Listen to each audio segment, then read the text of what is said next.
almost the same, but the riff isn't. It's like a...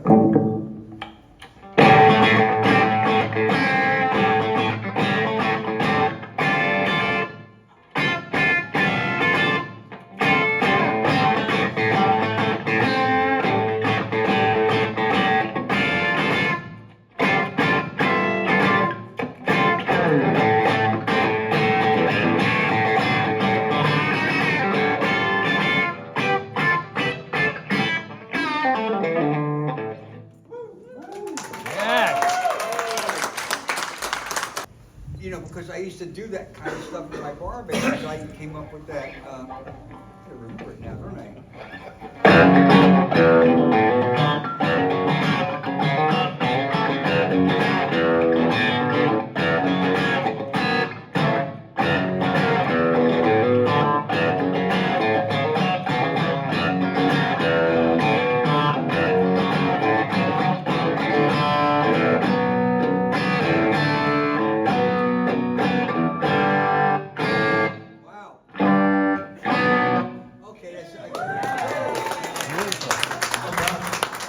Those guys had met Carl Perkins and Dave Edmonds and all these guys, and they mentored them and all that.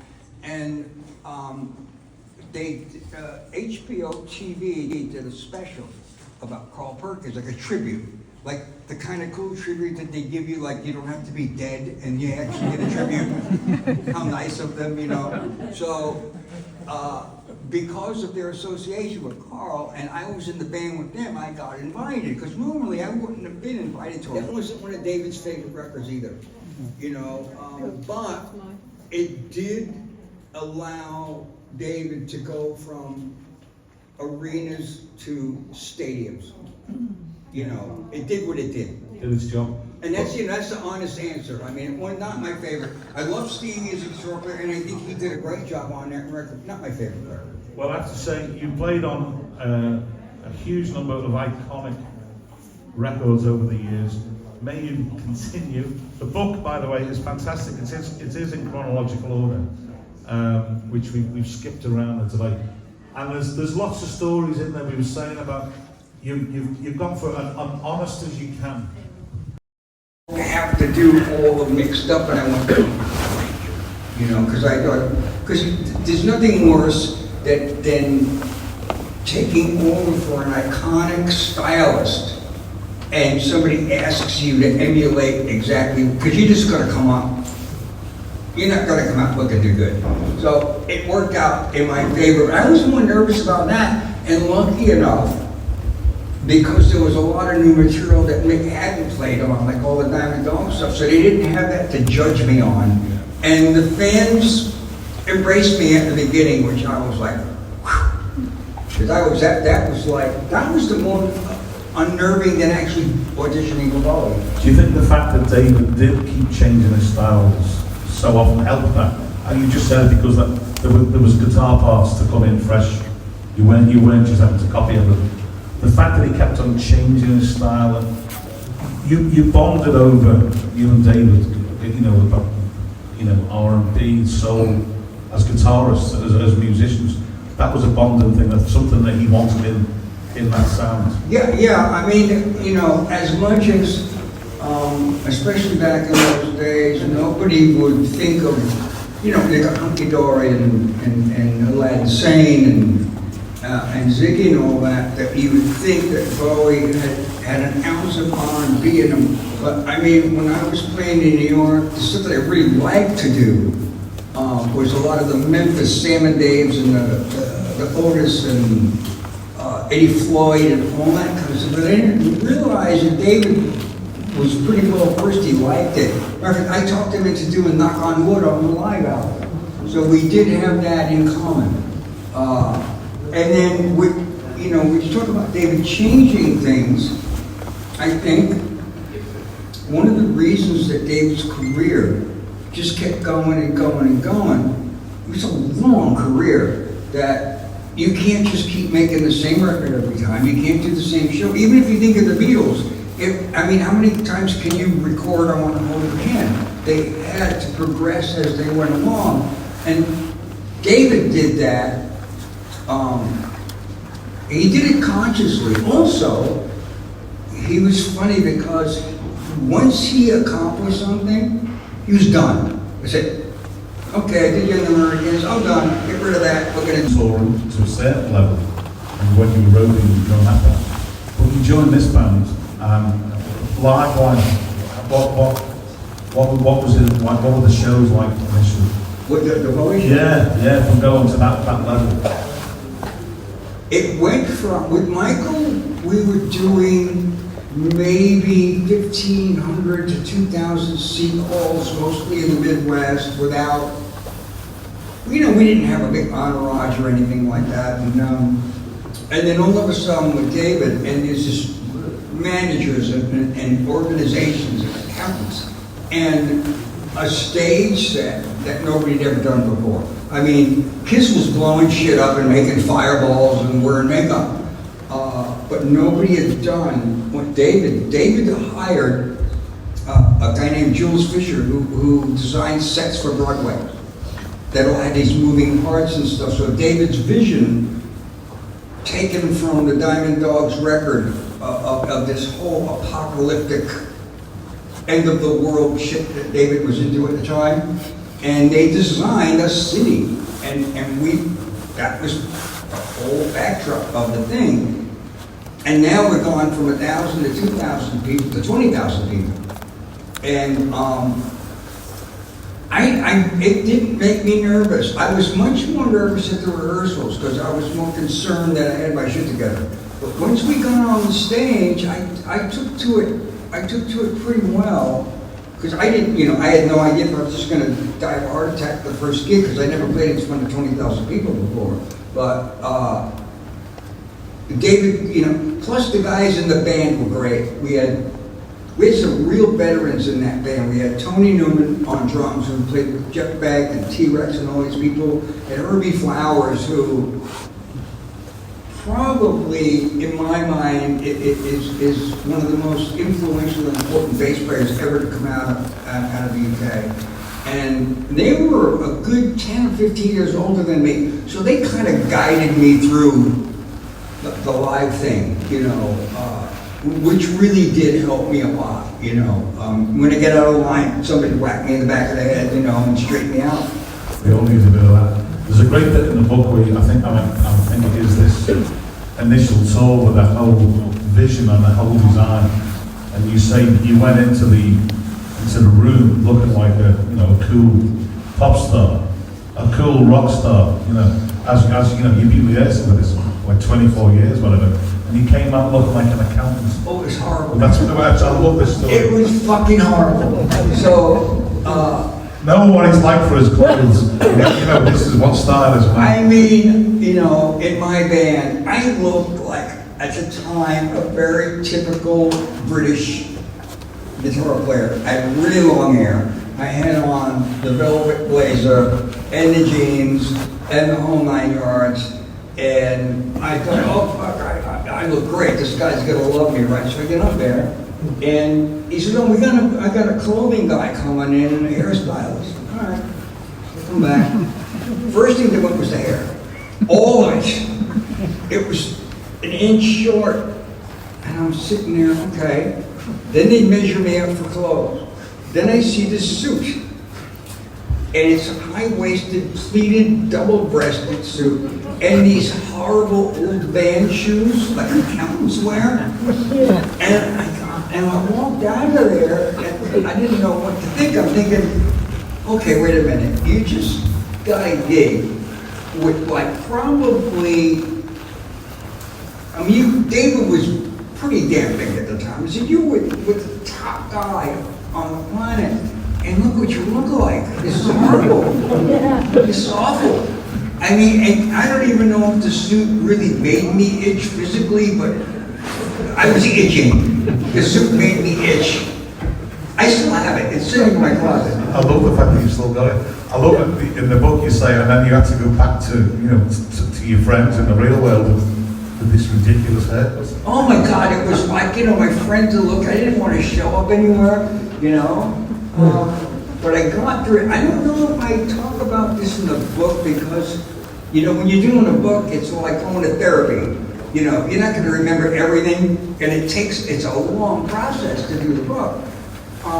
But we were down south in the States, and the semi-truck that was carrying some of the gear and all of the wardrobe ran off the road into a swamp. And we heard the news, and David's going, oh my God, all I remember, I think I had to leave the room and laugh my ass off. I was like, yes! And The suit survived. And by the time they got the truck at it, it was weeks, so for a couple of weeks we just got to wear what we wanted to wear. But they did get the stuff when we ended up finishing the tour. I was so happy. I hope the snakes eat every damn bit of that shit. And the alligators eat my shoes. I don't want to wear that shit again. And when I was reading the book, I think I was just focused on you being such a lover of, you know, style.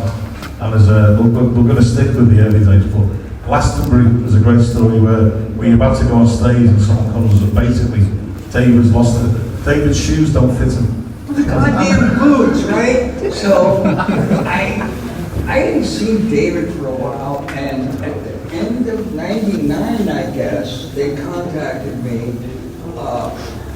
This vague, weird story about David had an artist he was producing, and he wanted me to play on the record. It's kind of odd. It's like bullshit, right?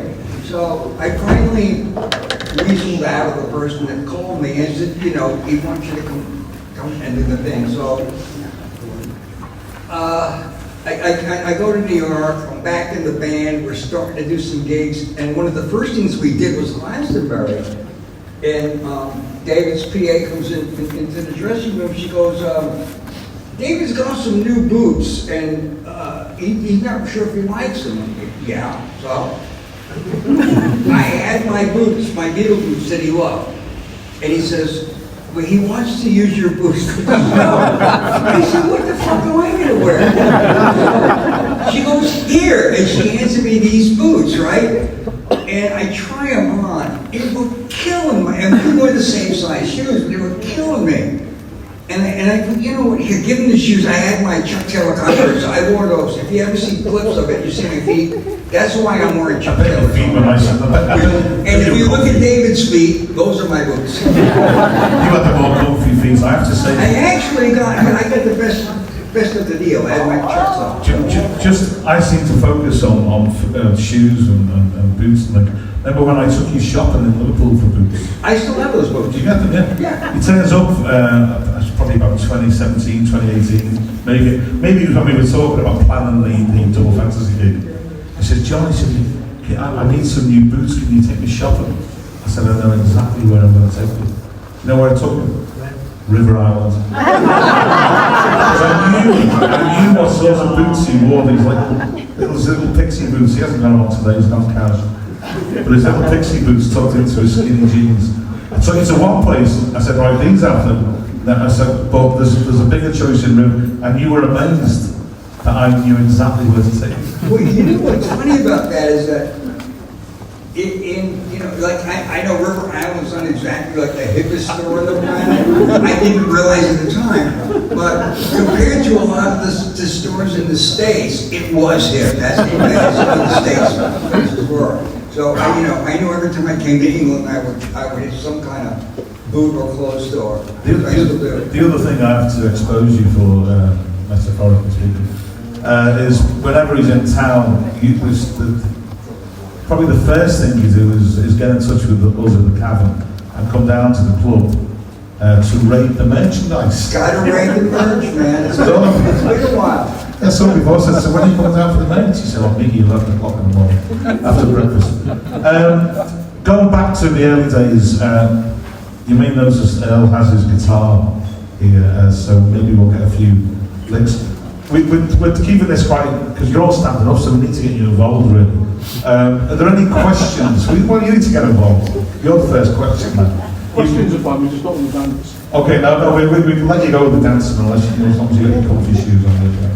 So, talking about the early days, Earl's joined David, that first period. Anyone got a question you want to ask from that period which will kick us off? There we go. This might be a problem with my accent, I have to say. One will try. Writing with David, and the way David wrote, what was it actually like? Because when you seen the Beatles, everybody buys guitars, and they all get together and jam. And just before the Beatles, in this country, we had skiffle. Right. Never got guitars. But David, when he starts a band, he's got a saxophone. Why? You know what I mean? He's just out there at that time. Everybody wants guitars, and he's a kid, and he takes up the saxophone when saxophones are on their way out in this country. Did that come into his writing at all when I think I you're know working where with you're him? going with this. I know it is on you. I shall speak Because to you in my best friend's accent, know and you a will lot- understand everything. I know a lot about the skiffle thing, right?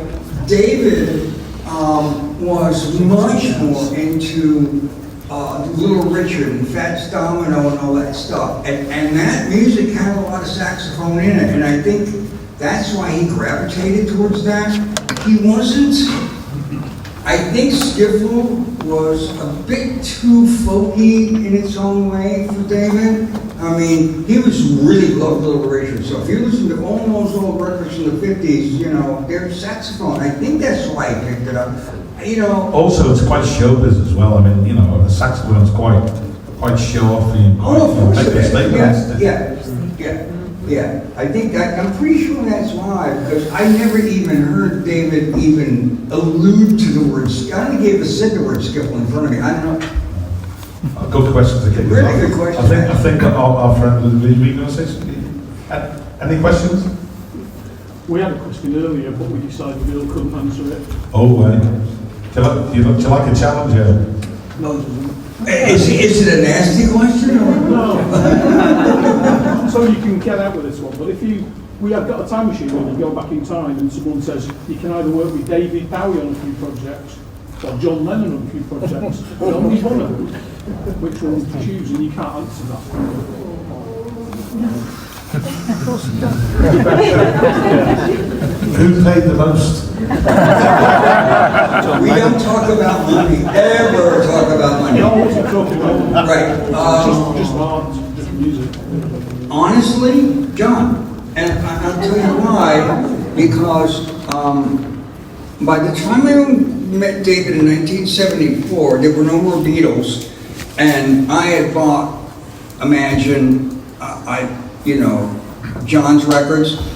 The only Bowie record that I had before I joined the band was Aladdin Sane, and the only reason I bought that record was because he recorded a couple of songs that were absolute U.S. black community blues, Genie. Yeah.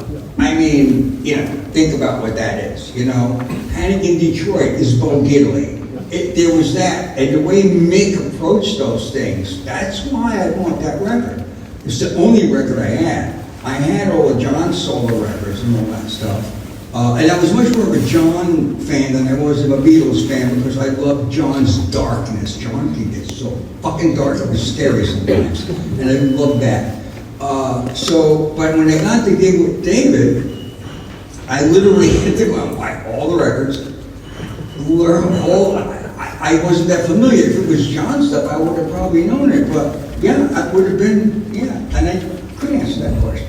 Well, that's a great answer, and you did. But I'm going to put you right on the spot, and I'm going to say when we spoke with the Captain podcast, we spoke about this, and I said that's outrageous, and your answer to me was, "You're right. It was fucking outrageous." You don't know what I'm talking about. No.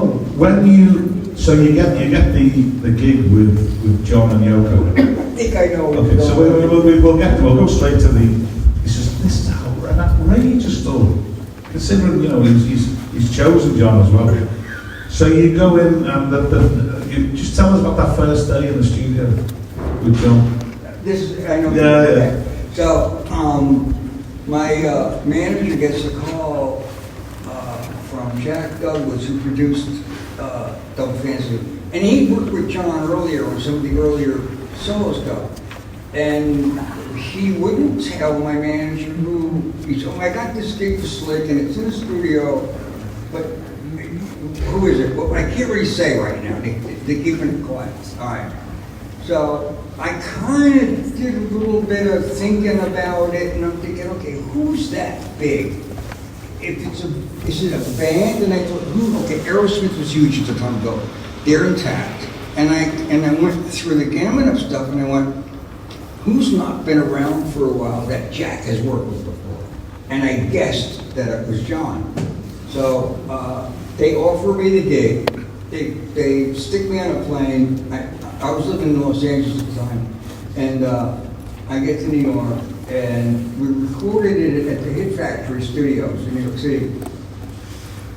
So, I mean, I'd already played with Bowie, we'd already done world tours, I was on hit records. It wasn't like I was the new kid on the block. I had a case of nerves so bad before I went to the studio, so I thought the first day I grabbed my guitar, I'm gonna get there real early. So there's nobody there, I can sit down and have a smoke and a coffee, so I don't have a fucking nervous breakdown. And I walk in the studio, it's all empty. I'm in the control room and I look through the glass in the studio and John's in there by himself. And I'm going, oh fuck, all right. So much for that idea. And when I went over and introduced myself, he says, it's really good to see you again. And I'm kind of stunned. I'm going, huh? My brain's going, I never met this guy before. And as it turns out, we both played on Fame, and we both played on Across the Universe on David's Young Americans record, and I had no recollection. Anybody else might have thrown me out the door, but he thought it was absolutely hysterically funny. And every so often, especially during the basic tracks, he would crack a joke about me not remembering him. I mean, that's the 70s. I think might have been a little high. And it only got worse from there. Yeah. So let's talk about your time with John and Yoko. Very different experience in the studio than working with David. I mean, it was very when John had his 5 years out of the business. Was a father for sure, was 4 or 5. Kept very rigid studio hours. Was very much going to work and doing the job. So that's a different process than working with David. Oh yeah, when John did when we did those records, it was almost business hours. I think we started like 10, 11 in the morning to 6 or 7 in the evening as a rule. Weekends off. Every single day there was an hour lunch break where they would bring in sushi was the deal every day. John was always on time, and it was run like a proper business when we were with Bowie, especially when we got to station to station. Oh, we're going to start on Monday. So we show up on Monday. Where's David? I don't know, we haven't seen him. 2 days later, David might show up. And then we have a day off, right? All of a sudden, people are looking for me. David's in the studio, wondering where everybody is. Well, we have the day off. No, you don't. They send the car to pick you up. It was a hazard. It was insanity is what it was. And I mean, obviously, cocaine had a slight bit to do with this. And the truth be told, that without cocaine, there would have been no station to station. And I think it took the insanity of the way we made that record for it to turn out the way it did. Not that I'm suggesting that to make great records you need to almost kill yourself, but it was a whole different kind of ball game. There was no rhyme or reason to it when he would show. Well, the good news was, though, on some of the days where he would just disappear and the studio was gone, I I was cutting the demos for my first album on him. He had to pay for the studio anyway. I had the engineers cut some demos. Spoken almost like a true scout. Don't blame you. Okay, so creatively, you touched on it before when you spoke about John. You were brought in as this maverick, almost like to put, and yet you had that freedom and the guitar playing all over that album and Milton Bowie. I mean, there's some good stuff going on. We should really. This might be a good point where we can get the guitar out. Maybe hear a few of those riffs. Do you want to hear a few riffs from maybe like I'm losing you or something. What was the whole last bit? Let me see. This might be loud. I don't know. What do you mean it might be loud? You are always loud. Your reputation in the business It's is... something I do a reputation for being Absolutely, fucking yeah. loud. We had rehearsals when we did the double fantasy show in the downstairs of the Adelphi. Downstairs in the Adelphi. And the Adelphi's got 9 floors, you can still hear him on the 9th floor. It's funny too because some of the stuff that John would write would seem, listening to it, to be simple, and it really wasn't as simple as it seemed to be. But because I didn't understand music any more than he did, I understood what he was doing. Yeah.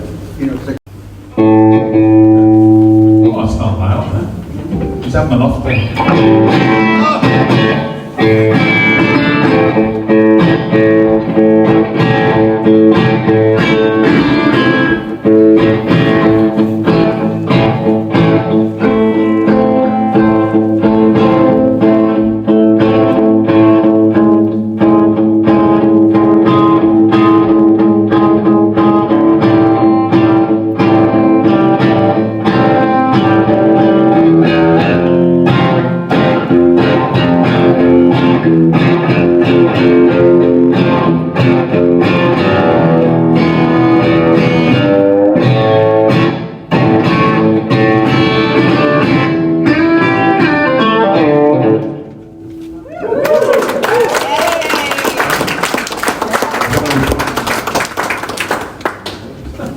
one of those things that, especially songs like that, because there was a tour booked for '81.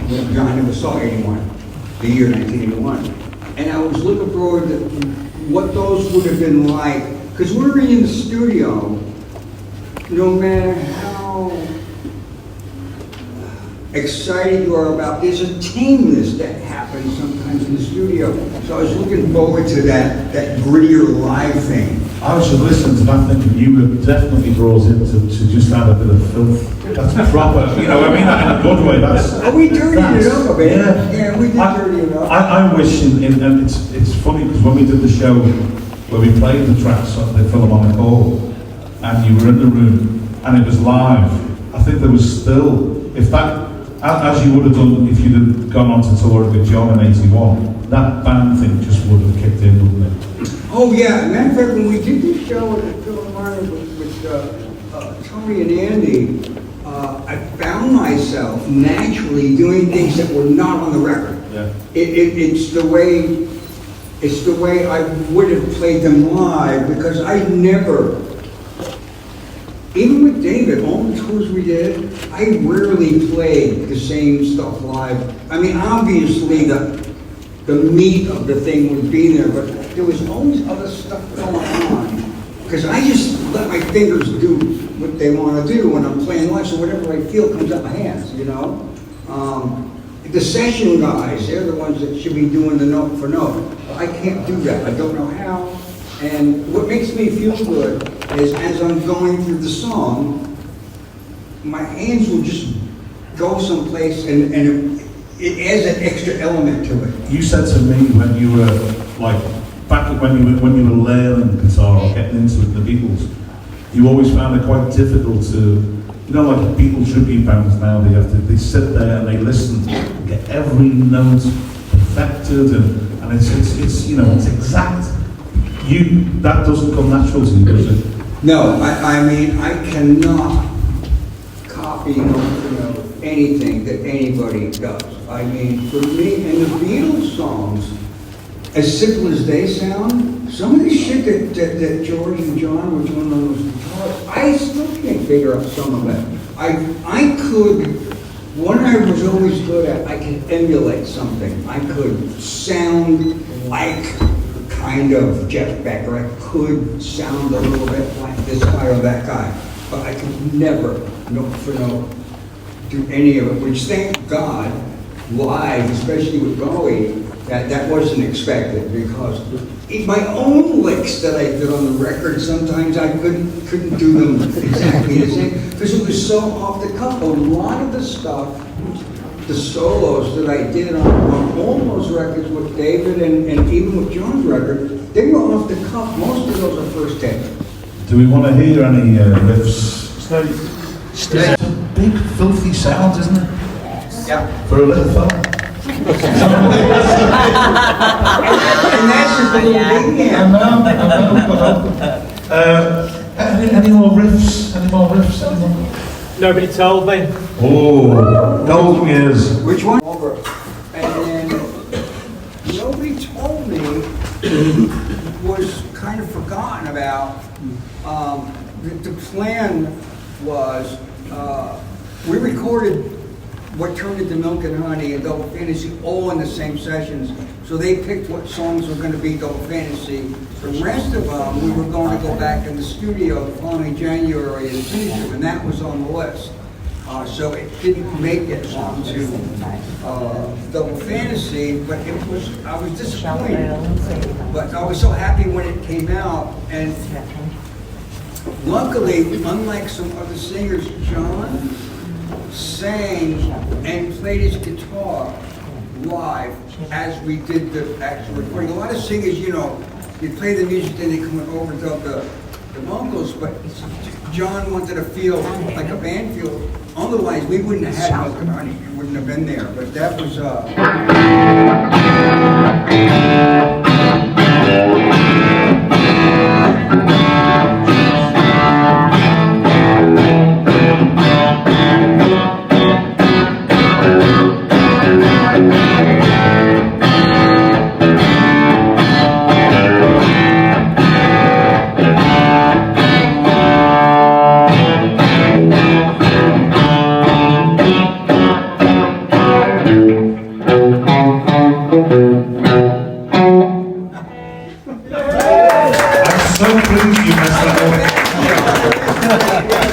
so pleased you messed that up, because I used to be in a John Lennon tribute show, and getting that riff was always a fun. okay, all right.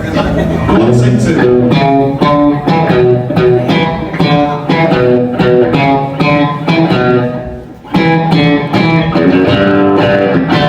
There it is. you redeem yourself.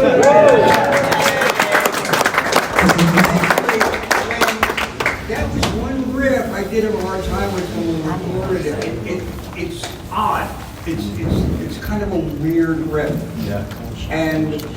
But that was John too, because being as myself an uneducated guitarist, even Bowie too, a lot of that stuff comes from the fact that we don't know what the Oh, you can't hear what you're saying. You can hear everything else, but Well, know get what in the mic you're then, hang saying. Honest She God, can't man. hear. Now that he's gone into full talking, we're getting the Oh. I know, but we can't. You can hear everything, but know what you're saying to us. Thank you, we've got it It's the only sorted thing now. that's not volumed. Okay, he's back for you now.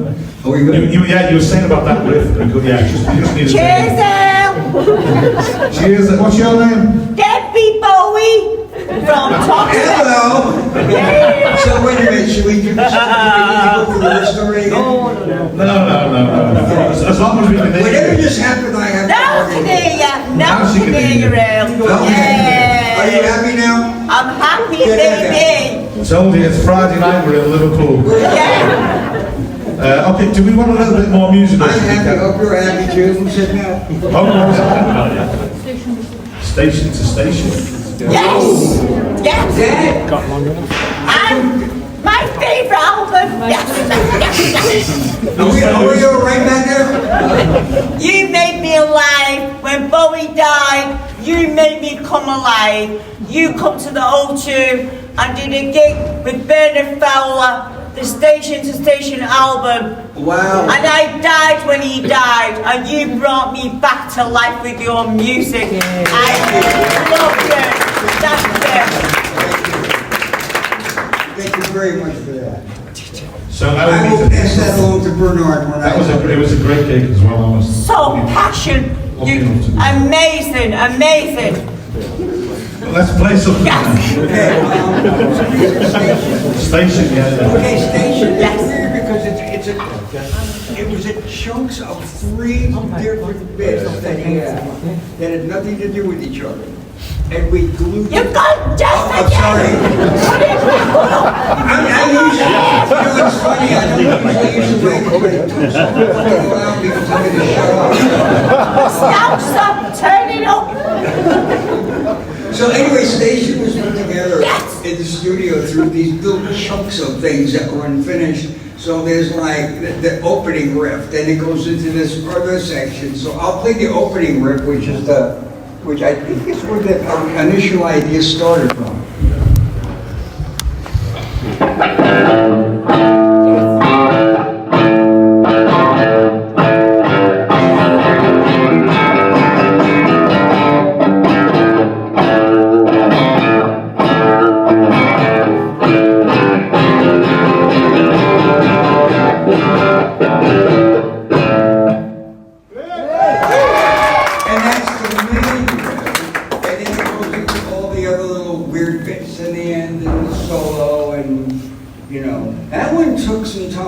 Because we were really, I don't really remember some of that. I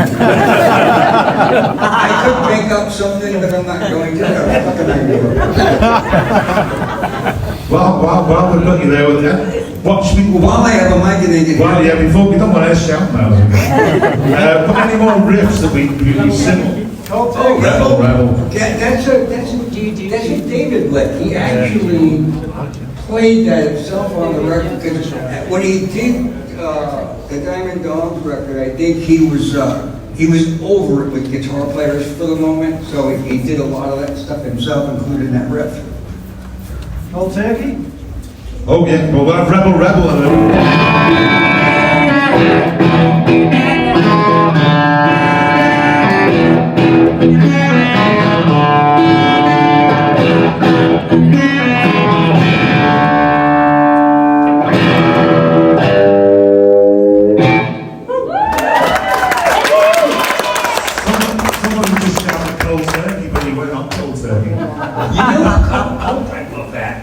Something I love doing live. Right. If I'm not mistaken, that riff is John and Eric Clapton playing it together. See if I can remember that.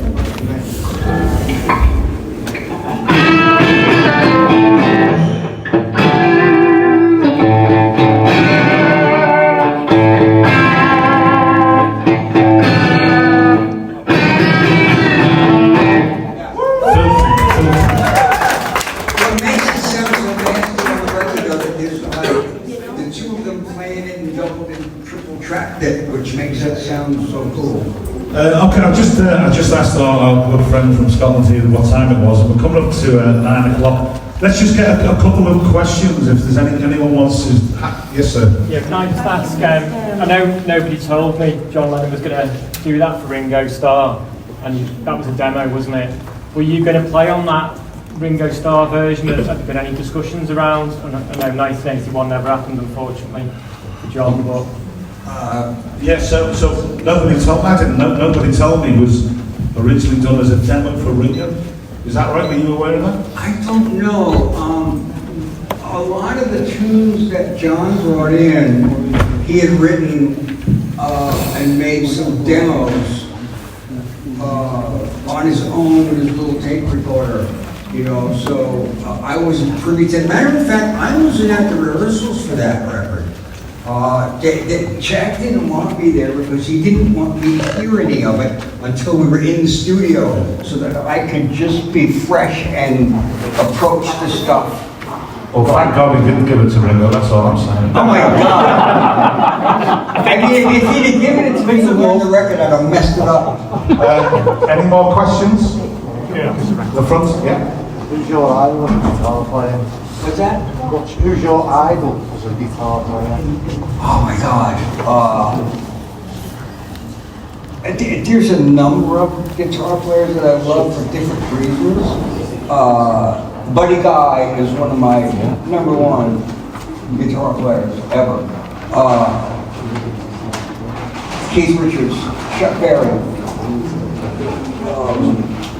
Eric Clapton, James Burton. Oh, I actually got to jam with James a long time ago, and he wrote a cookbook, and I have a signed copy of his. I've been going through stuff in my house, and sort of cleaning house kind of a thing, and I found it. I'm going, what the fuck is this book? And it was a long time, so I opened it up, and there is James Earl Slick from James Burton. He wrote a cookbook. such a lovely guy as well. We're going to say, I mean, you said about guitar use. We're running out of time because we're going to get to this Simon, but we can't go without talking about when you did the TV special. I touched on it before with Carl Perkins, and you find yourself on a stage with Clapton, George Harrison. Who else was in? Ringo. Of course, you forgot about Ringo. So. George. Yeah, Ringo and George were It was a weird experience. I had a band with Slim Jim Phantom and Lee Rocker from the Stray Cats, right? They broke up, and I ran into them at a trade show, and they wanted to put a band together, and they approached me, and I thought, this is kind of an odd mix. Me and two rockabilly guys, even though, I mean, I grew up listening to some of the rockabilly stuff, so I agreed to it, and so we rehearsed for about 2 or 3 days because it was all done live. And I'm standing on the stage, and I got my guys, Slim Jim and Lee, and there's George Harrison, and there's Eric Clapton, and there's Ringo Starr, and there's Dave Edwards, and there's Carl Perkins. And I'm standing in the middle of the stage, and I started to look around, and I had this like out-of-body experience of going, how the fuck did you get here? It was like, I mean, for real, I literally was standing there and I thought somebody dropped me out of a spaceship in the middle of all these guys. Amazing, the whole thing, the whole experience was amazing because, I mean, just being around, I mean, these guys, you're talking about the best of the best of the best, and I was going, wow. I must have done something right or I won't be here. So, I mean, it was trippy. It's incredible. Any more questions just before we do finish? You played on the Next Day album with Bowie at the end of his career. How did that feel compared to the early stuff in terms of how ill you probably was at that time? How was playing on the Next Day album? How was that compared to the earlier parts of Western David at that late stage? Okay, at that point, when we did the Next Day, it was the last album that the Bowie band did, because there was one album after that called Black Star, where he hired like a jazz guy because it needed that. He was doing business hours, basically. I think we were getting there for like noon, finishing 6 or 7 in the evening. Instead of sitting around shoving cocaine in our noses, I'd stop at Little Italy and buy like Italian pastries, and we would sit there with an acoustic guitar in the control room going over the songs, drinking coffee and eating Italian biscuits. That is way different than the early albums. But the only thing that was the same though, is as we were cutting the tracks, it felt just like it used to feel. It felt exactly the same. Once that we picked up the guitars and they pushed the red button to record, it felt the same. The method was a little bit more tame. Good question. Are we going to see you live over here sometime soon? I don't have any Doing some more immediate... stuff with Glenn? Doing some more stuff with Glenn Matlock or anything? No plans with Glenn. I actually saw Glenn the other day.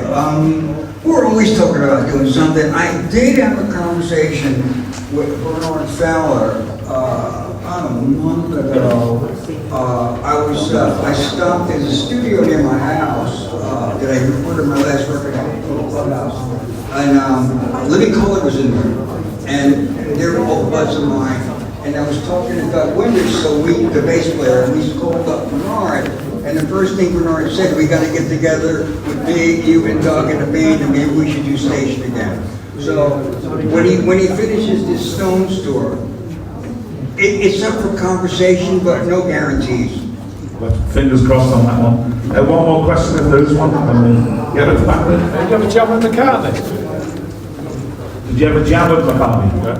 Did you ever jam with No, it's the only Beatle that I haven't. I met Paul briefly, like, God, when we were doing maybe the Diamond Dogs tour or something, we ran into him on the road. I said, that's it. No, never. No, so I think it's Jeffrey and George and John. Well, that's not bad, is it, really? Not bad. 3 out of 4 is okay. A few others in between. Yeah. Okay, one more question that we're going to make. One more. Any more for a ball, or we're going to do... Yeah. I saw someone that you're not very fond of Let's Dance by the Revolt. You know, I don't like that album very much. What did you think of Stevie Ray Vaughan playing on that album? Basically, like 2 years of therapy.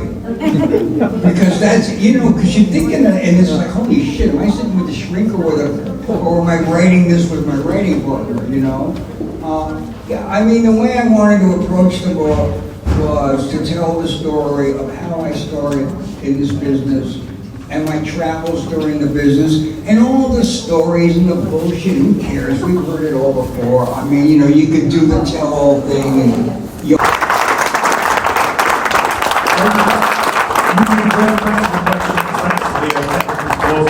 Thanks for everybody at Rough Trade. Make some noise, please.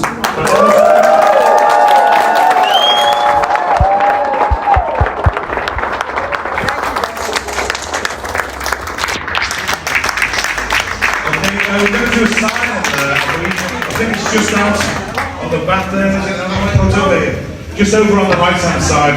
Give us a few minutes to get ready, get yourself sorted. We'll have a quick sip of something. We'll be back with you very soon. Thanks very much, Mary.